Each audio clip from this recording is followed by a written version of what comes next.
Thank you, Mr. Chair. I'm Andrea Spakova, and I speak on behalf of Manusia Foundation based in Thailand. Far too often, minority groups and indigenous peoples are put at the margins of society and at the bottom of society's wealth inequality pyramid due to colonialism, nationalism, patriarchy, racism, discrimination, and caste systems.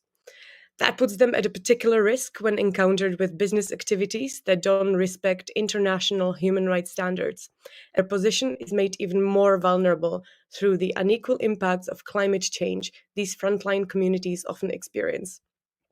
For too long, the international community relied on voluntary commitments, pledges, and non binding international standards to manage the operations of business entities. But up until now, none of these has been able to protect Asia's minorities and indigenous peoples from the disastrous negative impacts of extractive industries, infrastructural mega projects, or tourism development, among others.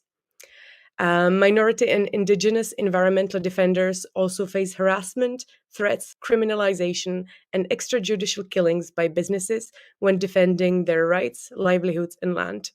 Sufficient protection and respect to their right to life, freedoms of expression, and association must be ensured. Together with tackling new threats brought about by the climate emergency, unequally impacting already marginalized groups, we must create a strong international, legally binding framework regulating business activities that is incorporated into national legislation. This is the key in protecting the rights of minorities and indigenous peoples. People and the planet must be put over profit. As such, Manusia Foundation puts forward the following recommendations. 1. To ensure effective protection of the rights of minorities and indigenous peoples, states must promptly adopt the international legally binding instrument on transnational corporations containing provisions on mandatory human rights due diligence. 2. International economic institutions such as World Bank must adopt and apply robust safeguards compliant with international human rights standards protecting the rights of minorities and indigenous peoples. 3. States must commit to effective protection of minority and indigenous human rights defenders, especially when the rights to the environment and natural resources are concerned. 4.